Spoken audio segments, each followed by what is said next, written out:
Bonjour à tous, merci de venir assister à ce webinaire ce matin sur la transformation numérique et le management des risques. Alors, les projets de transformation numérique des entreprises est généralement abordé par la question comment faire pour que ça marche. Alors d'abord, je ne me suis pas présenté, je suis, excusez-moi, je suis Pierre-Xavier de Marliave, je suis directeur des programmes inter et intra-entreprise à Centrale Supélec Executive Education. Donc, la transformation numérique des entreprises est généralement abordée par la question comment faire pour que ça marche. Voilà, comment faire en sorte d'anticiper les aléas et les incertitudes dans un projet de transformation numérique. Alors, l'approche globale des risques apporte des réponses pragmatiques et capitalisables. Elle permet d'éclairer des directions métiers, des directions du numérique, des directions générales, dans les choix cruciaux et engageants qu'elles doivent opérer. Elle permet d'aborder l'ensemble des enjeux et facteurs de risque, des risques stratégiques, des risques humains, technologiques, réglementaires, juridiques, financiers et aussi éthiques. Alors, bien sûr, il ne faut pas oublier les risques cyber et de sécurité économique. Et la réussite de la transformation numérique passe nécessairement par l'aptitude à avoir une vision à 360 sur ces différents enjeux et les différents risques. Alors, pour animer ce webinaire ce matin, je suis accompagné de spécialistes. Sébastien Delmotte, qui est docteur en sciences du vivant et modélisation.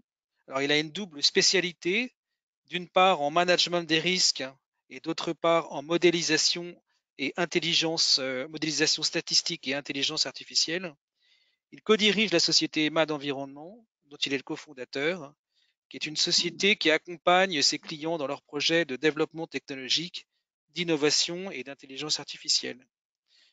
Ça va de la définition de la stratégie jusqu'à la conception d'algorithmes et à leur mise en production. Le tout encadré par des méthodes reconnues. Merci Sébastien d'être avec nous ce matin. Bonjour. Vincent Desroches, qui est avec nous aussi, donc qui est un ingénieur centralien d'origine, qui a 20 ans d'expérience en maîtrise des risques, initialement sûreté de fonctionnement et maîtrise des risques technologiques, puis management des risques numériques et de cybersécurité. Aujourd'hui, il est chef de division management de la sécurité numérique au sein de l'ANSSI, l'Agence nationale de la sécurité des systèmes d'information. Et par ailleurs, il est officier de réserve opérationnelle en cybersécurité au sein de l'état-major de l'armée de l'air et de l'espace. Merci à tous les deux. Alors, ce matin, nous allons commencer à discuter de ce sujet de la gestion des risques dans un environnement de plus en plus numérique. Et la première question à laquelle on va essayer de répondre, c'est Sébastien et Vincent, pourriez-vous nous dire quels sont selon vous les enjeux et défis d'un projet de transformation numérique pour les organisations et les entreprises? Alors Vincent, alors merci Pierre-Xavier pour cette introduction. Vincent, je vais commencer si tu me le permets. Alors, bon, déjà la question des enjeux, elle est éminemment vaste parce que le numérique, il a pénétré tous les domaines de notre vie. Donc, il serait un peu présomptueux de prétendre pouvoir la couvrir dans les quelques minutes qui sont dédiées finalement à cette question. Alors, avant de répondre, je vais évoquer quelques références qui sont, à mon avis, éclairantes. Alors, le livre de Gilles Babinet qui s'appelle Transformation digitale, l'avènement des plateformes. De manière générale, les travaux de Christophe Desailles, dont l'ouvrage La transformation numérique et les patrons, qui apporte un éclairage du point de vue des dirigeants d'entreprise, ce qui est assez rare. Le livre Fascinante IA de Jacques Pignot, alors qui est un de nos collègues et qui est également intervenant dans nos formations. Et puis quelques auteurs, David Fayon, Michael Tartare, Océane Mignot. Voilà, il y en a bien d'autres, évidemment. Alors les enjeux, ils sont multiples. Et pour simplifier, je vais les présenter comme étant d'une part interne à l'entreprise et d'autre part externe à celle-ci, c'est-à-dire liés à la société en général, mais qui constituent un terreau de créativité et d'innovation. Alors en ce qui concerne l'entreprise, le premier enjeu, évidemment, il est économique. C'est un enjeu de survie même pour les entreprises. Elle doit se transformer, s'adapter pour résister à la forte pression concurrentielle qui a été induite par la vague des entreprises du numérique. Alors, ces entreprises du numérique, elles proposent des nouveaux produits, des nouveaux services. Elles viennent également directement concurrencer l'offre traditionnelle, avec les caractéristiques suivantes: une forte réduction des coûts de transaction, la désintermédiation, la dématérialisation, de nouvelles sources de revenus et de modèles économiques comme les revenus publicitaires, le financement participatif, et on a même de la concurrence de professionnels par des particuliers au travers d'un certain nombre de plateformes. Il y a donc une injonction à la transformation numérique pour les entreprises, ce qui nous amène directement à la question des enjeux stratégiques. Alors, pour résumer cette question des enjeux stratégiques pour l'entreprise, eh bien, c'est la définition même de la raison d'être de l'entreprise qui va être en jeu. Quelle est sa vision? Qu'est-ce qu'elle souhaite proposer? Est-ce qu'on parle de nouveaux produits, de nouveaux services, de nouvelles façons de les vendre, de les faire connaître, de nouvelles façons de les concevoir, de les produire, de les sécuriser, d'en réduire les coûts? En d'autres termes, quels sont les facteurs d'attrait pour l'entreprise? Quelle position concurrentielle souhaite-t-elle conquérir? Et sur quels atouts souhaite-t-elle s'appuyer? Alors, une fois que cette stratégie et cette vision sont définies, il faut pour l'entreprise pouvoir adapter son organisation et son fonctionnement, mais également ses opérations. Alors, par exemple, comment va-t-on adapter une supply chain et un système de production qui est destiné à la consommation de masse à une offre de produits personnalisée? Parce que ce qu'on appelle le customer centric, l'offre de produits personnalisés, c'est une grande tendance aujourd'hui du numérique. Il faut donc pouvoir adapter les moyens de production à cette offre personnalisée. Alors, il y a d'autres enjeux, les enjeux, par exemple, les enjeux scientifiques et techniques. Alors, ces enjeux passent d'une part par la mise en œuvre de nouvelles technologies, qui doit être faite de manière raisonnée, pertinente vis-à-vis des objectifs stratégiques, d'où l'importance de bien les définir, et puis également économiquement viable à court, moyen et long terme. D'autre part, ça passe également par la conception et la production de nouveaux savoirs, de nouvelles technologies, et cela, ça doit s'appuyer sur une recherche et développement qui doit être forte dans l'entreprise. Alors, je vais évoquer de manière très rapide, parce que la question est complexe, les enjeux sociaux dans l'entreprise. C'est-à-dire quelle place ont les individus dans l'entreprise et quel est leur rapport au travail. L'automatisation, jusqu'à très récemment, elle n'a été cantonnée qu'aux chaînes de production avec les robots, donc la robotique de production, mais aujourd'hui, elle touche toutes les fonctions de l'entreprise, les fonctions de service, de support, de recherche et même de gouvernance et de prise de décision appuyée sur les IA. Et tout ça, ça se produit dans un contexte de fossé générationnel entre, d'une part, les jeunes qui arrivent, les digital natifs, comme on les appelle, qui ont finalement une philosophie de vie et un rapport au travail qui est très différent des anciens, dont on peut faire partie, effectivement, qui n'ont connu le numérique que sur le tard, qui ne sont pas nés avec. Alors, les questions suivantes émergent, la question de l'acceptation sociale de la transformation numérique, de l'adhésion au projet de transformation numérique dans l'entreprise, mais aussi de la responsabilisation des individus. L'individu aujourd'hui dans l'entreprise, c'est aussi un support de données. L'individu est jugé par rapport à des indicateurs numériques, ses performances par exemple. Donc, quelle est sa responsabilisation vis-à-vis de cela? Quelle est la valorisation de son travail? Et puis, on peut aussi se poser la question, de manière plus générale, de la place du savoir et des connaissances dans l'entreprise.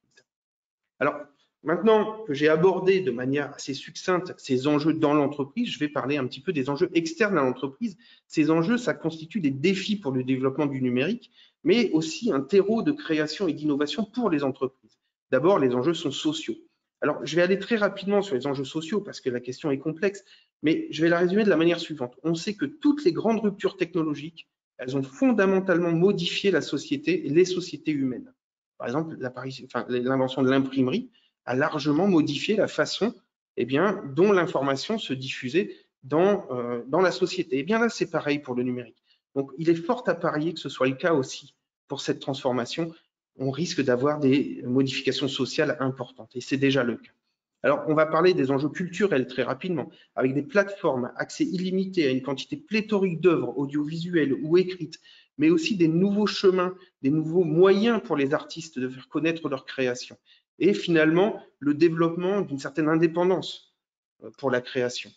Des enjeux de loisirs. Alors là, c'est le grand boom du jeu vidéo, cette démocratisation d'une pratique qui était réservée à ce qu'on appelait des nerds ou des geeks dans les années 80, qui aujourd'hui touche toutes les populations et qui va même jusqu'à se professionnaliser avec une certaine tendance à venir même concurrencer le sport-spectacle professionnel traditionnel. Des enjeux qui sont liés à la science, au savoir, à la connaissance, avec des opportunités formidables de partage via les plateformes open source, des enjeux éducatifs. La crise du Covid a révélé finalement ce développement des plateformes d'enseignement à distance. Et cela entraîne un fort courant d'innovation pédagogique. On ne peut pas enseigner de la même façon à distance qu'on le faisait traditionnellement en présentiel. Et je vais parler également des enjeux écologiques, environnementaux. Donc, ce défi de maîtrise, d'optimisation de la consommation énergétique, avec même des nouveaux projets technologiques basés sur des IA, par exemple dans le domaine de la production d'hydrogène, la gestion des ressources primaires, la maîtrise des pollutions, en optimisant par exemple l'utilisation des intrants agricoles, le suivi en temps réel et l'anticipation des catastrophes naturelles, et même la gestion des territoires, avec un impact important aujourd'hui de la normalisation du télétravail qui va pousser les gens à s'éloigner des bassins d'emploi. Et enfin, je terminerai pour ces enjeux sur les enjeux de santé. Alors, la donnée et la modélisation au service des politiques de santé publique, on est en train de le vivre. Les diagnostics avec des avancées énormes dans le domaine de l'imagerie médicale grâce à l'IA, la médecine prédictive, la médecine assistée, la télémédecine, la médecine réparatrice, la recherche pharmaceutique, avec l'utilisation des IA pour screener un grand nombre de conformations moléculaires pour pouvoir trouver des molécules efficaces. Et même l'agroalimentaire, où le numérique va aider finalement à mettre l'alimentation au service de la santé. Et il y a bien d'autres enjeux encore. Alors pour finir, juste, le numérique, c'est le support de nombreuses innovations dans tous les domaines, on le voit, mais on peut penser que ce n'est que le début. Je pense on est très loin de la phase de maturité, il y a encore beaucoup de champs qui sont dans l'inconnaissable, qui vont être découverts, qui vont être à explorer, et on peut s'attendre à énormément de succès à l'avenir, mais aussi beaucoup d'échecs. Merci Et je passe la Sébastien. parole à Vincent. Ouais, merci beaucoup. Bonjour à toutes et tous. Et effectivement, pour rebondir sur ce que vient de dire Sébastien, je crois avoir lu que un certain nombre de métiers dans 10 ans n'existent pas actuellement et vont se créer. Donc on voit ce bouleversement numérique qui est à tout niveau. Côté armée, puisque je fais de la réserve au sein de l'armée de l'air et de l'espace, on voit également que le numérique change également la façon dont on entrevoit l'engagement des combattants, les doctrines d'emploi, et donc tout le monde y réfléchit. Pour compléter ce panorama des enjeux, moi je vais me concentrer sur 3 enjeux principaux. L'enjeu de maîtrise des risques numériques, forcément, et de cybersécurité. Travaillant à l'ANSSI, ce serait quand même dommage que je ne l'évoque pas. Mais également l'enjeu de sécurité économique, c'est-à-dire de protection de son patrimoine, de son savoir-faire. Et je terminerai par la confiance numérique. Alors, pour commencer, donc, et ce que Sébastien Delmotte a bien mis en évidence, c'est que on a affaire à des écosystèmes numériques. Les entreprises, les organisations, les administrations publiques créent des partenariats, créent des échanges d'informations et des interconnexions avec un ensemble de partenaires, des fournisseurs, des sous-traitants, ce qui crée des écosystèmes numériques assez importants. Ça, c'est un premier volet. Le second, c'est le fait que les usages évoluent. Dans quelques semaines, quelques mois, les citoyens français, et ça c'est une demande de l'Union européenne, donc c'est pour être conforme à l'Union européenne, les citoyens français vont se doter progressivement de cartes nationales d'identité dites électroniques, en tout cas qui contiendront une puce avec un certain nombre d'éléments. Donc vous voyez, les usages vont évoluer. Avec cette carte, tout comme la carte vitale d'ailleurs, vous pourrez faire un certain nombre de choses. Vous vous identifiez, vous authentifiez sur des sites, etc., etc. Donc ça, c'est génial parce qu'on a des usages qui sont extrêmement intéressants. L'envers du décor, et c'est là où je veux en venir, c'est qu'il y a un certain nombre d'acteurs malveillants. On y reviendra tout à l'heure, hein, je ne vais pas détailler là, mais qui se sont dit que ce serait une très bonne idée d'utiliser toute cette surface d'attaque pour mener des opérations, et on est en plein dans la cybersécurité. Si vous suivez l'actualité, et vous avez dû constater qu'un certain nombre d'entreprises, d'organisations font l'objet de cyberattaques. Et ça, c'est un premier enjeu fort, c'est que toute organisation qui de toute façon se numérise, s'interconnecte, qui met ses actifs, hein, c'est-à-dire ses bijoux de famille industriels ou de services dans le numérique, sont vulnérables à des cyberattaques. Et nous on observe à l'ANSSI des organisations, des entreprises qui subissent des cyberattaques qui les mettent, qui peuvent jusqu'à les mettre à terre. Donc ça, c'est un enjeu extrêmement fort pour toute organisation de bien saisir ce besoin de maîtrise du risque numérique et de cybersécurité. Les données à caractère personnel qui sont connexes font également partie. Vous voyez, je lisais ce matin dans la veille que l'on reçoit, je tourne ma tête pour bien donner les vailleurs, il y a 250 millions de citoyens américains qui ont vu, 250 millions, c'est un quart de milliard, qui ont vu leurs données personnelles se retrouver sur des sites, donc sur le darknet, proposés donc de façon complètement libre. Et ça veut dire que vous êtes un de ces citoyens américains et vous avez votre nom, votre prénom, votre numéro de téléphone, votre date de naissance, vos données d'état civil qui se retrouvent à la portée de tout le monde. Donc la protection des données pour une entreprise qui manipule des données à caractère personnel, données sensibles, c'est un autre enjeu extrêmement important. Quelques mots sur la sécurité économique.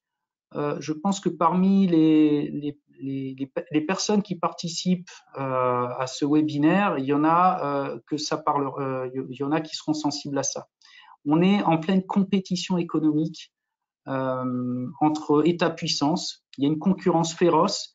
Sébastien tout à l'heure parlait du domaine de la santé. Il y a une concurrence extrêmement forte dans ce domaine-là, donc qui est exacerbée avec la crise sanitaire qui nous arrive. Ce qui veut dire que pouvoir protéger son patrimoine, son savoir-faire, ses salariés clés, les projets sur lesquels on travaille, donc c'est ce qu'on va appeler la sécurité économique au sens large, ben c'est également un enjeu très fort pour toutes les organisations. Et en matière de guerre économique, d'ailleurs, c'est presque toujours l'attaquant qui gagne. Donc, on voit bien l'enjeu qu'il y a justement de s'en prémunir. Un dernier point d'enjeu, je vais vous parler de confiance numérique. Alors la confiance numérique, moi pour aller directement au point, je dirais que si une entreprise place cette efficacité de confiance numérique comme un des objectifs stratégiques, elle aura tout compris. Parce que la confiance numérique, ça draine le business, ça draine la relation que vous avez avec vos partenaires. C'est une notion subjective alors je vous prends un exemple. Alors c'est d'actualité. On va tous, dans les prochains jours, ça a déjà fait, se connecter à impôts.gouv.fr pour faire sa déclaration en ligne. Imaginez que cette plateforme soit mise à mal, soit mise en défaut, avec des données qui fuitent, avec une fiabilité, une qualité de service. C'est pas forcément de la cyber, mais une qualité de service qui est médiocre. Les citoyens ils vont perdre confiance en cette plateforme. Donc, c'est un enjeu très fort pour l'État d'avoir une plateforme qui est fiable, qui est aussi une image citoyenne, c'est-à-dire que les données ne sont pas exploitées à d'autres fins que celles pour lesquelles elles sont prévues. Et donc, pour toute organisation qui met en place des services auprès de clients, cette notion de confiance numérique est importante. Et pour terminer sur ce point-là, moi, je dirais que la résilience d'une organisation, elle est fortement liée au maintien de la confiance entre les acteurs. Voilà les quelques messages que je souhaitais passer. Donc, en termes d'enjeux, la maîtrise des risques numériques, la sécurité économique et la confiance numérique entre les différents acteurs. Merci Vincent et Sébastien pour ces premiers éclairages. Alors, deuxième question qu'on a envie de vous poser, c'est dans le contexte que vous venez d'évoquer, quels sont les risques et les menaces selon vous auxquels les organisations doivent faire face? Très bien. Merci Pierre-Xavier. Je vais poursuivre dans ma lancée. Et puis Sébastien, après je te repasse le bâton. Moi je vais vous parler de menaces cyber. Voilà, on est assez bien placé pour en parler. Je vais vous donner quelques mots sur la menace cyber et puis je serai preneur aussi de vos réactions par la suite. Mais globalement, pour une entreprise, qu'elle soit grande ou petite, vous êtes confronté à trois grandes menaces. La première, c'est la cybercriminalité. Chaque semaine, chaque jour même, il n'y a pas une journée où on n'observe pas une attaque par rançongiciel de la part de groupes cybercriminels qui sont situés à l'autre bout du monde, si j'ose dire, ou à côté d'ailleurs.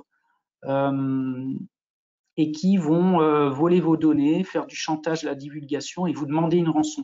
Je lisais récemment que le montant moyen demandé des rançons a encore augmenté de 40% en quelques mois dans certains secteurs. C'est extrêmement coûteux. On a des acteurs malveillants qui demandent plusieurs millions d'euros de rançon à des entreprises, des ETI, des entreprises de taille moyenne. Donc la cybercriminalité, c'est une menace extrêmement forte et préoccupante qui est à prendre en compte. Et d'ailleurs, le message de l'ANSSI, c'est pour chaque entreprise, bâtissez votre bouclier anti-rançongiciel. La deuxième menace en matière de cyber, c'est l'espionnage. L'espionnage a toujours existé. Hein. Il y a un siècle, il y a 2 siècles, et puis on se rappelle comment d'ailleurs nos voisins britanniques ont réussi à bâtir leur empire du thé en allant espionner ce que faisaient les Chinois. Tout le monde le fait, sauf que le vecteur cyber, il permet de le faire de façon discrète, plus efficace et à moindre coût. Donc l'espionnage, c'est important, et pour toute entreprise, posez-vous la question et ne minimisez pas l'intérêt que pourrait avoir un concurrent, un autre État, de savoir ce sur quoi vous êtes en train de travailler. La troisième menace, donc après cybercriminalité et espionnage, c'est la déstabilisation. Et oui, vous pouvez faire l'objet de tentatives de déstabilisation, alors dans le but de vous faire perdre un marché, dans le but de vous faire perdre des parts de marché, ou simplement pour vous nuire pour préparer une opération d'OPA, par exemple. Et donc ça, c'est typiquement le type de menace qui vous intéresse. Pour aller assez vite, je vous disais que tout le monde est concerné. Si on regarde la veille, et les noms d'entreprises que je vais citer ne sont pas des entreprises que je cible aujourd'hui, simplement en piochant dans la veille, on voit ça. Il y a quelques mois, des sociétés comme Bouygues Construction, comme Dassault, Falcon ont fait l'objet de cyberattaques. Il y a quelques mois, des agglomérations comme le Grand Annecy ou La Rochelle ont fait l'objet de cyberattaques. Mais il y a également des entreprises du quotidien comme Whirlpool, Canon, Monsieur Bricolage, qui font l'objet de cyberattaques. Et on a de plus en plus de PME, de TI, qu'on connaît très bien, qui font l'objet de cyberattaques, qui attirent l'attention typiquement de cybercriminels qui veulent faire de l'argent. Et un des derniers messages, et on parle de miroir aujourd'hui, hein, c'est que si on fait un focus sur les cybercriminels, les cybercriminels, eux, ils ont fait leur transformation numérique. Dans les années 2010-2015, les attaques les cyberattaques rapportent plus que la vente de drogue. Il y a un facteur de 3. Actuellement, on évalue que les revenus annuels liés aux cyberattaques de nature criminelle représenteraient 2% du produit du PIB mondial, à peu près 1500 milliards de dollars. Donc c'est très lucratif pour eux. Et quand je vous disais que les cyberattaquants ont opéré leur transformation numérique, c'est que vous allez voir de véritables marketplaces, donc sur l'internet sombre. Pour mémoire, hein, le dark web, c'est pas un internet qui est inaccessible, c'est simplement un internet qui n'est pas référencé par les moteurs de recherche. Mais vous et moi, depuis votre poste classique, vous y avez accès. Il faut juste savoir à quelle adresse. Mais en tout cas, on observe des cybercriminels qui mettent en place des marketplaces dans lesquels vous avez des opérateurs, des fournisseurs qui proposent des codes malveillants, qui proposent des cibles à attaquer. Voilà, telle entreprise, elle nous paraît à la fois vulnérable et bankable, donc attaquez-la. On observe une véritable professionnalisation du métier avec l'intégration par ces groupes cybercriminels des usages du numérique, avec des blogs, ils créent des blogs pour parler de leurs actualités, pour mettre en ligne les données qu'ils ont volées. Récemment, on a vu un groupe cybercriminel mettre en place l'équivalent d'un eBay pour vendre en ligne des données et les valoriser. Dernier point, quelques exemples de risques de nature cyber qui nous intéressent, nous à l'agence, avec nos partenaires. Par exemple, les véhicules autonomes, prise de contrôle à distance d'un véhicule, avec demande de rançon ou création d'un accident, d'une série d'accidents dans le cadre d'une action terroriste. Dans le domaine de la santé également, ceux qui portent des pacemakers ou des pompes à insuline qui seraient connectées pourraient recevoir un texto avec une prise de contrôle à distance et une rançon qui est demandée, sinon le produit est désactivé. Et également, on se pose la question sur l'usage de l'Internet des objets, où certaines preuves de concept sembleraient montrer qu'en augmentant légèrement la surconsommation en énergie, on pourrait saturer tout un réseau électrique. Donc, vous voyez, toutes ces menaces-là et ces risques sont des choses que l'on observe avec beaucoup d'attention.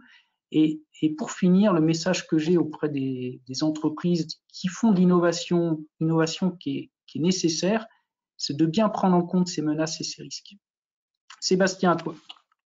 Alors, merci Vincent. Effectivement, les menaces que tu évoques sont fondamentales et elles occupent le devant de l'actualité, à tel point qu'elles finissent par masquer finalement des risques qu'on va dire plus classiques pour l'entreprise, mais qui concernent également le projet de transformation numérique. Et ces différents risques que je vais évoquer, eh bien, il ne faut pas les négliger, il faut même les analyser. Alors, d'abord, des risques qui sont liés à la gouvernance même, avec tout simplement la première question, pourquoi doit-on passer au numérique? C'est une injonction. Certaines entreprises ont des raisons de le faire, d'autres n'en auront pas forcément de bonnes raisons. D'accord? Donc, déjà, savoir pourquoi on veut passer au numérique, c'est-à-dire avoir une définition de la stratégie qui soit claire et parfaitement faite. C'est-à-dire que l'absence de définition ou la mauvaise définition de stratégie, ça amènera au mieux à des surcoûts et de la perte de temps et au pire à la disparition de l'entreprise elle-même. Une transformation numérique ratée peut faire couler l'entreprise. Et à ce titre, je voudrais juste attirer l'attention sur le fait qu'il existe un fossé, voire un gouffre entre ce qui est présenté comme étant les systèmes d'IA dans les médias, ou vendus d'ailleurs par les promoteurs de ces systèmes, et la réalité de ce qu'ils sont, et notamment la réalité de ce qu'ils apportent à l'entreprise. Alors, ces systèmes peuvent être très profitables, mais bien souvent, ils sont limités. Il y a des questions de biais, d'incertitudes qui sont mises sous le tapis et ils ne sont absolument pas la garantie de profit, de rentabilité pour l'entreprise, avec un effet pervers que moi j'ai observé dans ma pratique, qui est la perte de confiance vis-à-vis des outils numériques par les dirigeants parce que les résultats ne correspondaient pas à l'idée qu'ils en avaient, parce qu'ils avaient été mal conseillés au départ. Donc, ce que je conseille, c'est pour la gouvernance et pour les dirigeants, eh bien, de bien s'entourer pour conserver un regard critique vis-à-vis de ces outils et pour que les incertitudes et les biais soient explicités et compris. Alors, second problème lié à la gouvernance, c'est le problème de le risque lié à la régulation par la loi et l'évolution des cadres juridiques. Alors, le cadre juridique, bien entendu, il est considéré comme nécessaire parce que c'est un bouclier protecteur vis-à-vis d'un certain nombre de dérives, mais les entreprises doivent pouvoir y répondre. Et une évolution de réglementation, ça peut impliquer des moyens nécessaires plus importants en termes financiers et humains, et ça peut aller même jusqu'à provoquer la disparition d'acteurs les plus fragiles, au profit des acteurs qui sont les plus importants et qui sont déjà armés pour pouvoir répondre à cette contrainte politique qui est la contrainte juridique et à cette contrainte de standardisation. Et actuellement, sur l'image de ce qui a été fait sur le RGPD, l'Union européenne est en train d'élaborer un cadre juridique pour encadrer l'utilisation des systèmes d'intelligence artificielle. Cela aura un impact fort sur les entreprises et je crains notamment que pour les startups, ça puisse poser un certain nombre de difficultés en raison des moyens nécessaires pour pouvoir répondre à cette standardisation. Et puis en miroir de la régulation par la loi, il y a l'éthique. Alors l'éthique, c'est l'ensemble, de manière assez succincte, l'ensemble des contraintes de nature morale et non régulée. Et le risque éthique, il est fondamental dans la transformation numérique si on veut qu'elle soit acceptée, si on veut de l'adhésion. Et ce risque éthique, il se pose vis-à-vis des conditions de travail et de la protection sociale. On a parlé de l'ubérisation, par exemple, vis-à-vis de la liberté individuelle et collective, vis-à-vis de la propriété des données, vis-à-vis des moyens d'influence de masse, vis-à-vis de la justice, quand on parle de système de surveillance ou de prédiction, de prévention de la criminalité. C'est un sujet très actuel puisque actuellement, le Parlement doit se prononcer sur l'utilisation, la généralisation d'un système de surveillance basé sur des systèmes d'IA. Et puis vis-à-vis du respect de l'éthique individuelle des collaborateurs dans l'entreprise. On peut citer l'exemple récent de Microsoft avec sa contractualisation avec le département de la défense US qui a généré une vague de départ de l'entreprise de salariés qui n'étaient pas d'accord avec cette contractualisation. Alors, très rapidement, on peut évoquer les risques économiques et financiers avec un taux d'échec des startups dans le numérique qui est énorme. Un taux d'échec compris entre 60 et 90%. La fourchette est large, mais les études voilà, selon les différentes études, pardon. Des difficultés de valorisation des services numériques pour certaines entreprises et l'échec des produits. Lancer un produit dans le numérique, il faut qu'il ait une pertinence, il faut qu'il ait une cible, il faut qu'il y ait un besoin. Le coût non maîtrisé de la transformation numérique, avec parfois des centaines de milliers d'euros qui sont dépensés en pure perte pour des services numériques qui ne fonctionnent pas, soit parce qu'ils sont défaillants, soit parce qu'ils n'ont pas de cible client. D'accord ? Et ça, je dirais que la transformation numérique étant issue du monde informatique, il y a une certaine idée comme quoi le projet de transformation numérique doit être agile. Mais agile ne veut pas dire non structuré. Agile ne veut pas dire qu'il ne faut pas anticiper. Agile, ce n'est pas forcément regarder les choses et les traiter au jour le jour. D'accord ? Il faut de la structure, il faut de l'anticipation.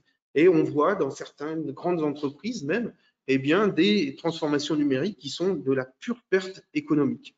Et puis enfin, j'évoquerai l'effet des bulles financières. Alors ça, c'est très propre au numérique. Une monétarisation de startups complètement déconnectées de leur vraie valeur, de leur valeur économique réelle. Et on peut parler de la nouvelle bulle qui est en train d'arriver des États-Unis, qui est la bulle de la space tech. Donc les technologies de l'espace qui passent dans le giron du privé. Très rapidement, les dangers techniques et technologiques. Alors, les événements récents nous ont rappelé une chose qui est fondamentale. Le monde numérique repose sur un monde physique. C'est pas parce que ça s'appelle le cloud que ça vit dans les nuages, d'accord ? On a du hardware, on a des bâtiments, on a des réseaux de distribution d'énergie et de données qui sont constitués de câbles. Et toutes ces structures physiques, elles sont tout autant soumises à des dangers et des menaces que ne le sont celles qui supportent les activités traditionnelles. Un problème d'incendie sur un bâtiment qui héberge des serveurs, ça peut mettre à mal des dizaines d'entreprises. Petit imprévu. Alors, ce que je voulais dire, c'est que en parlant du hardware informatique, celui-ci peut être rapidement obsolète, ce qui a conduit les entreprises à externaliser leurs moyens de calcul vers le cloud. Donc, nouvelle dépendance au cloud. Ça peut être source d'obsolescence. Et puis, il y a les technologies algorithmiques qui elles-mêmes évoluent très rapidement.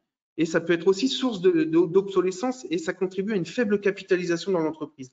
À titre d'exemple, il y a 20 ans, la majorité des logiciels étaient dits desktop, c'est-à-dire installés localement sur un PC. Aujourd'hui, la majorité des logiciels sont conçus comme des services web.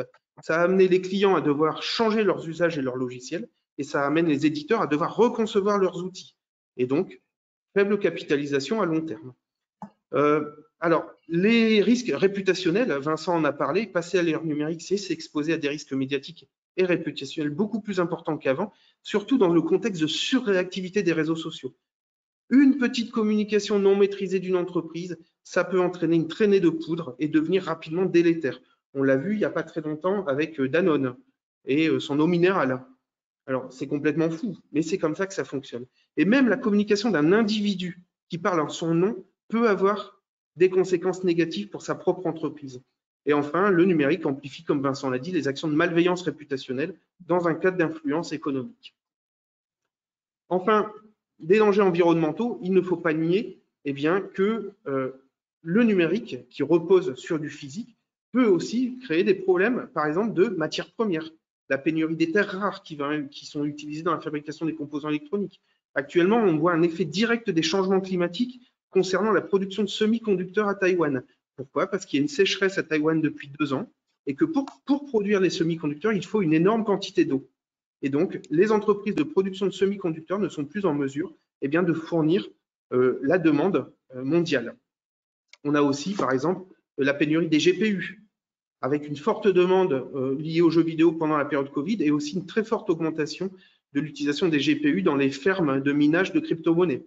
Avec aujourd'hui, si cherchez une carte graphique performante sur Internet ou en magasin, vous n'en trouverez pas. Alors, on a l'augmentation de la consommation énergétique en elle-même. Alors aujourd'hui, l'ensemble des technologies de l'information, on considère que ça représente 3,5% de la production mondiale d'énergie. C'est faible, mais c'est quand même important. Des pollutions dues à la surconsommation de matériel informatique et électronique avec des matériaux polluants non recyclables et enfin des infrastructures qui peuvent être impactantes sur les territoires et les paysages. Donc voilà, ça c'est qu'un aperçu des nombreux dangers. Mais ce que je veux dire par là, c'est qu'il est nécessaire pour les entreprises et les organisations générales de les évaluer au cas par cas à la lumière de leurs objectifs stratégiques et des objectifs de l'activité considérée. merci beaucoup. Alors, compte tenu de la diversité des risques et des menaces que vous venez d'évoquer tous les deux, quels sont, selon vous, les fondamentaux pour les gérer de la manière la plus efficace possible? Sébastien? Alors, je vais répondre et je passerai la parole à Vincent après. Alors, la première chose qui est fondamentale, c'est qu'il faut concevoir le management des risques et la maîtrise des risques comme un outil de gouvernance. Ce n'est pas une énième couche intermédiaire de procédures qu'on va rajouter à toutes les procédures de l'entreprise. Et en ce sens, il faut placer le management des risques au niveau de la gouvernance et il faut abandonner cette idée que le management des risques cherche à atteindre le risque zéro. Ça, c'est un biais qui a été introduit dans les 20 dernières années dans les grandes entreprises qui se sont normalisées. Non, le management des risques ne sert pas à atteindre le risque zéro, il cherche à atteindre le risque acceptable. Le management des risques, il est fait pour prendre des risques. Il est fait pour prendre des risques, mais dans un cadre où ils sont identifiés et où ils peuvent être explicitement décidés qu'ils sont acceptables. Alors, l'acceptabilité, ça veut dire quoi? Ça veut dire que la gouvernance de l'entreprise doit se doter d'un référentiel d'acceptabilité des risques et il lui est propre. Le référentiel d'acceptabilité n'est pas universel, il correspond aux objectifs stratégiques de l'entreprise. Et un risque qui est acceptable pour une entreprise dans un contexte donné pourra devenir inacceptable pour une autre entreprise dans un autre contexte. Second point, le management des risques, ça doit être considéré comme un outil de questionnement des incertitudes et non pas comme une checklist universelle avec d'un côté des bonnes réponses et de l'autre côté des mauvaises réponses. On analyse les risques considérant le contexte, l'activité et ses objectifs. On ne doit jamais tenir pour acquis une situation de risque acceptable ou tolérable. On doit douter en permanence. On doit remettre à jour les analyses de risque pour tenir compte des changements et de nouvelles connaissances. Et on va considérer en management des risques que l'absence de doute, c'est l'ennemi du bien. Donc, manager les risques, c'est d'abord apprendre à douter. Alors, d'un point de vue structurel, le management des risques doit être structuré selon le triptyque suivant: avant, pendant, après. Avant, on va chercher de manière structurée à identifier des incertitudes, à évaluer des risques associés à un certain nombre d'événements avant que ceux-ci ne se produisent. C'est proactif. On cherche à prévenir les problèmes ou à mettre en place des barrières de sécurité pour en réduire l'impact et on cherche à s'y préparer. Et en ce sens, la gestion des risques, c'est un corollaire à la gestion de crise. Si on ne se prépare pas, le moment venu, on ne saura pas réagir. Et une mauvaise réaction agira comme un amplificateur du problème. Et on arrive au pendant. Ça, c'est la gestion de crise, c'est-à-dire l'ensemble des organisations, des actions, des moyens techniques et humains qui vont être mobilisés pour faire face à la survenance d'une crise. Et enfin, il y a le après. Après, c'est le retour d'expérience. On apprend de ses erreurs. On apprend aussi de ses succès.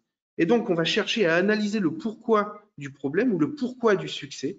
On va en tirer des enseignements, on va en tirer des recommandations génériques qu'on va mettre à disposition pour l'ensemble de l'entreprise. Et ainsi, on va capitaliser au niveau de l'entreprise le savoir acquis par le passé. Je terminerai par ceci, c'est que le management des risques doit être explicite et inclusif. On considère que le pire, c'est de cacher des problèmes. Et le management des risques ne doit pas être punitif, sinon il va pousser les gens à cacher les problèmes. Donc un problème caché, quand il apparaîtra, il sera encore plus grave. Donc il faut inclure l'ensemble des acteurs du système dans ce management, sinon c'est l'échec. Et donc on considère que le management des risques, c'est la résultante globale des efforts de chacun. Merci Sébastien. Vincent, quelques mots? Quelques mots exactement. Alors d'abord, moi je souscris à ce que vient de dire Sébastien, particulièrement concernant le fait que la maîtrise des risques, ça doit être un outil opérationnel au service de la performance, de la prise de décision, de la confiance et de la résilience. Alors bon, une fois qu'on a dit ça, il faut le faire de façon bien menée aussi. On en parlera tout à l'heure, on dira quelques mots. Et concernant le risque zéro, effectivement aussi, hein, en matière de cybersécurité, le risque zéro n'existe pas, bien entendu. Mais on a coutume de dire, il y a une spécificité parce qu'en cyber, nous, on a des méchants en face de nous, donc des personnes qui ont une intention. Et l'idée, c'est que si aucune protection ou défense n'est 100% sûre, donc risque zéro, pas possible. Par contre, aucune attaque n'est 100% garantie pour l'attaquant. Voilà, donc un des premiers messages, c'est qu'il y a un rapport de force à établir et à maintenir dans la durée entre les attaquants et les défenseurs. Ce qui veut dire qu'il n'y a pas de fatalité non plus. Ensuite, concernant la gestion des risques numériques, les fondamentaux pour les anticiper, mais également pour identifier des axes d'opportunité, ils sont au nombre de 5. Tout ça, c'est discutable, évidemment, mais nous, on considère qu'il y en a 5. D'abord, le premier point, c'est de prendre la mesure du risque.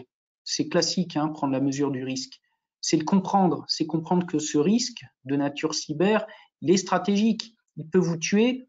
Il n'est pas évitable. Hein, la question, c'est pas est-ce que je vais me faire attaquer, mais quand. Faut vivre avec, en fait. Et sa gestion n'est pas externalisable. C'est-à-dire que dans une entreprise, dans une organisation, ce risque-là, il doit être pris au plus haut niveau. Donc, on rejoint la notion de gouvernance au plus haut niveau. Et il doit être ensuite pris en charge par l'ensemble de l'organisation. Donc, le premier point, c'est prendre la mesure du risque. Le deuxième, c'est qu'il faut inscrire la sécurité du numérique au cœur de sa gouvernance d'entreprise. Ça commence par définir son appétence au risque, tout simplement. Il faut donc que le dirigeant comprenne de quoi on parle. Ça implique aussi de mettre en place un cadre de gouvernance du risque, une comitologie. Nous, la recommandation qu'on fait, et d'ailleurs au sein de l'armée de l'air et de l'espace, c'est ce qui se fait. On présente au plus haut niveau, au général 4 ou 5 étoiles, le niveau de risque cyber auquel l'armée de l'air et de l'espace est confrontée. Et donc, il faut que chaque organisation le fasse aussi. Hein. Chaque année, le CEO, le président de l'entreprise, doit demander alors c'est quoi les risques actuellement qui pèsent sur mon activité. Donc, prendre la mesure du risque, inscrire la sécurité au cœur de sa gouvernance d'entreprise. Le troisième point, c'est concrètement bâtir progressivement son socle de sécurité, son bouclier, si j'ose dire. Et pour cela, la recommandation que j'ai, c'est qu'il faut avoir une approche capacitaire au niveau de ses projets, au niveau de son organisation, au niveau de ses partenaires, être capable de se protéger, donc de réduire sa surface d'attaque, être capable de se défendre, c'est-à-dire de détecter qu'il y a quelque chose qui se passe et de réagir en cas d'incident. On doit être capable d'être résilient, évidemment, c'est-à-dire de pouvoir continuer son activité et maintenir le lien de confiance avec ses partenaires si jamais l'attaque est passée. Le quatrième point, c'est qu'il faut être capable de piloter son risque. C'est classique, mais en cybersécurité, c'est également la même chose. Je dois être capable de m'améliorer de façon continue au travers de travaux d'audit, de veille sur la menace, etc. Une fois qu'on a pris en compte la mesure du risque, qu'on a inscrit la sécurité au cœur, dans l'ADN de sa gouvernance d'entreprise, qu'on a bâti progressivement son socle et qu'on le pilote, là, il y a un volet qui est extrêmement important, c'est qu'il faut valoriser ça.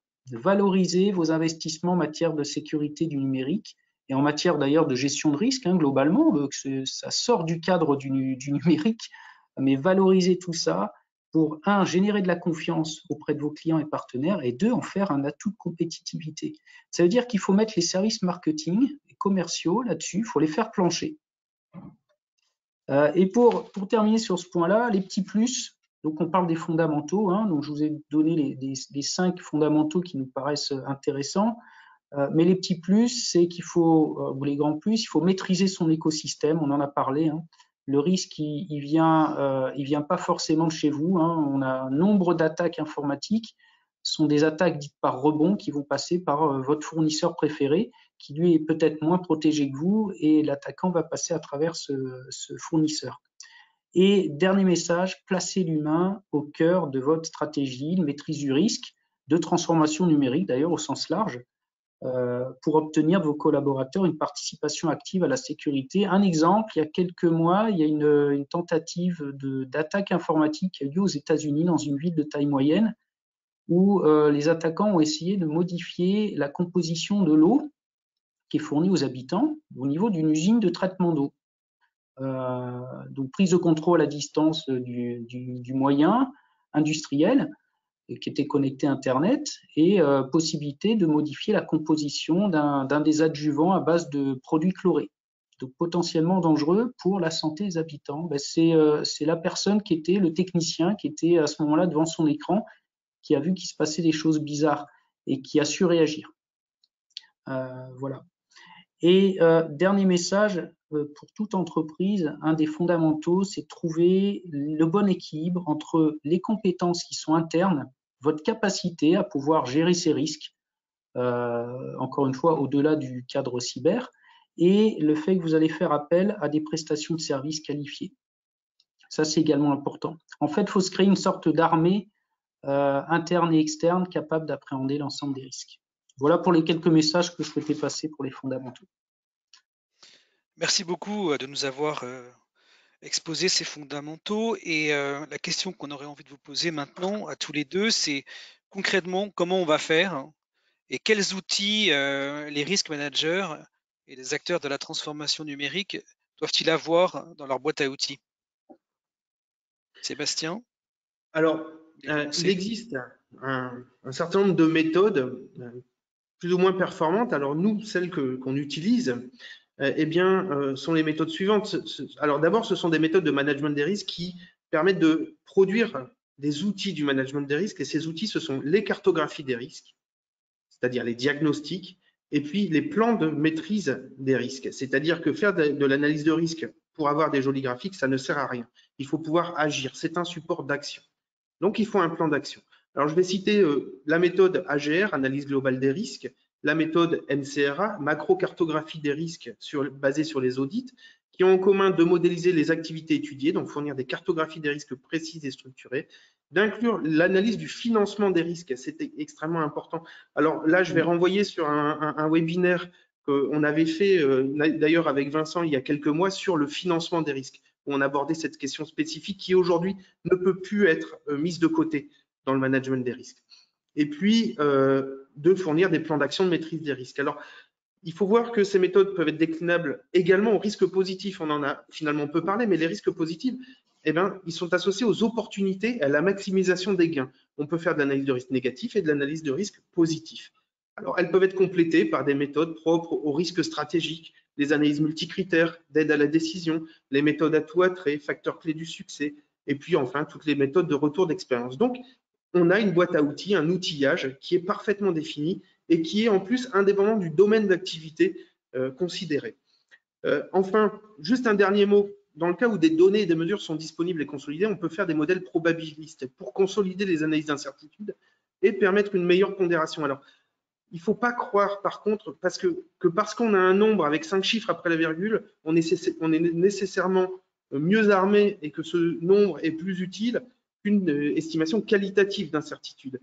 Attention, dans bien des cas, il est même dangereux d'utiliser la notion de probabilité avec des nombres très précis parce que ça donne une fausse impression de maîtrise et un faux niveau de confiance, un faux niveau de haute confiance, complètement décorrélé de la réalité. Pourquoi? Parce que quand on veut faire du probabiliste, il faut des données, donc il faut des mesures, donc il faut connaître les incertitudes sur ces mesures. On va les traiter avec des modèles dont on doit connaître les incertitudes également. Voilà. Vincent? Ouais, très bien. Merci Sébastien. Alors moi, c'est vrai que j'aime particulièrement, puisque là on en est à parler de la boîte à outils, hein, que les risques, les gestionnaires de risques et les acteurs de la transformation numérique doivent avoir, selon nous, dans leur boîte à outils. Moi, j'aime particulièrement la méthode AGR, analyse globale des risques. Je la trouve très adaptée à l'investigation holistique, donc globale, des risques, qui soient accidentels, intentionnels, internes, externes, auxquels une organisation doit faire face. Par exemple, dans cette méthode, vous allez à un moment donné bâtir ce qu'on appelle une cartographie des situations dangereuses. C'est simplement mettre en confrontation des types de dangers, de menaces, face à des phases d'un projet, qui peut être un projet de transformation, des phases, le fonctionnement d'un système, d'une opération, votre volonté de diversifier votre activité. Et donc, vous avez une sorte de cockpit, l'armée de l'air, on aime bien ce terme, qui permet aux dirigeants de se dire, bah, tiens, moi, je vais axer ma priorité de traitement du risque sur ces types de dangers, de menaces, parce que là, je vais lancer un projet qui est important et ce serait quand même très embêtant que ça tombe. Donc, ça vous permet de faire votre choix en quelque sorte, de bâtir votre backlog de traitement des risques. Donc, la méthode AGR, j'aime bien. La méthode MCRA aussi, la macrocartographie des risques par les audits. Je citerai qu'elle permet ça c'est assez fin, elle permet de voir des différences de perception, des désalignements de vision ou au contraire des facteurs d'adhésion fortes dans un projet de transformation entre les différents niveaux d'organisation, entre les métiers, entre le COMEX. Cette approche, elle permet de montrer des effets de prisme différents, donc des forces et des faiblesses. Après, travaillant à l'ANSSI, je vais être obligé de faire un placement de produit honteux avec la méthode EBIOS Risk Manager, qui est la méthode développée de référence développée par l'agence, dont je suis d'ailleurs le co-concepteur. Et donc double placement de produit. Au-delà de ça, cette méthode, utilisez-la dès que vous avez affaire, dès que vous souhaitez, donc en complément d'une AGR par exemple, dès que vous souhaitez investiguer de façon assez fine des scénarios de cyberattaque qui peuvent impacter vos actifs. Avec cette méthode, vous allez passer d'un point de vue du défenseur à un point de vue de l'attaquant. Oui, parce que construire une maîtrise du risque sous forme de lignes Maginot, ça marche pas. Donc il faut aborder à la fois le point de vue de l'attaquant et de la défense. Et cette méthode-là, EBIOS permet de le faire. Vous allez avec cette méthode combiner l'approche par conformité et l'approche par scénario. Si on a des spécialistes de l'analyse de risque dans la salle, vous saurez que globalement, il existe deux approches pour aborder un risque, l'approche par conformité, l'approche par scénario. Mais dans EBIOS, on a pris en compte les deux parce que dans certains cas, la conformité peut suffire à faire face à un certain nombre de risques de nature cyber. Et dans cette méthode, vous prenez en compte également l'écosystème, votre écosystème business, donc métier et IT. Et vous identifiez les centres de gravité fragiles avec lesquels vous travaillez. Ça peut être une filiale. Rappelons-nous que l'attaque en 2017, qui s'appelle NotPetya, donc qui a touché globalement l'Ukraine, mais après un certain nombre d'acteurs, est issue d'un code malveillant qui était intégré dans un des logiciels d'un éditeur et donc qui est passé ensuite chez le client. Voilà. Donc en termes de méthode, effectivement, moi, je pense que dans une boîte à outils, avoir l'AGR, la MCRA et BIOS, vous êtes déjà bien armé. Merci beaucoup à tous les deux pour ces éclairages très instructifs. Nous arrivons à la fin de ce webinaire, il reste 5-6 minutes. Vincent, un dernier mot pour finir et puis Sébastien, vous aurez le mot de la fin. Ok, très bien. Merci Pierre-Xavier. Pour faire simple, pour faire rapide, deux messages. La première, c'est que le management du risque, il doit vous servir aussi bien à identifier les aléas et les incertitudes qu'identifier des leviers de démultiplication et d'efficacité et d'opportunité. Voilà. Deuxième message, donc second message, vous devez, quand vous faites de l'analyse de risque, avoir deux idées en tête. La première est un intérêt défensif, donc de protection et de défense de votre patrimoine. Grâce à l'analyse de risque, vous allez vous défendre, vous allez vous protéger. Mais ce n'est pas suffisant. Utilisez l'analyse de risque également dans un état d'esprit offensif. Alors, attention, je m'explique, le but, c'est pas d'attaquer en face, mais simplement plutôt de conquête. L'analyse de risque, elle va vous permettre de conquérir de nouveaux marchés, de rechercher des axes de compétitivité. Donc, utilisez l'analyse de risque aussi bien de façon défensive que dans un esprit de conquête. Voilà. Alors, bien évidemment, je ne peux qu'adhérer à ces messages. Alors, moi, j'aurais un message peut-être un petit peu plus général qui est que savoir douter et être créatif, ce sont les deux qualités majeures d'un gestionnaire des risques, que ce soit pour les risques classiques d'entreprise ou la transformation numérique. Donc, toujours placer le doute au centre et toujours placer l'imagination et la créativité. Voilà. Merci beaucoup à tous les deux. Alors, il nous reste pas beaucoup de temps malheureusement pour prendre quelques questions de participants.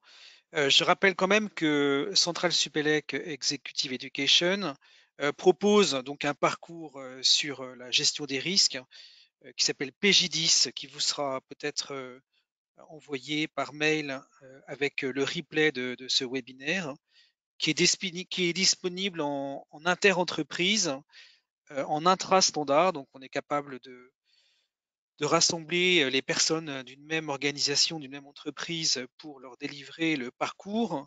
Mais également, on est capable de faire des sur-mesures sur ce parcours pour répondre aux besoins spécifiques de l'entreprise.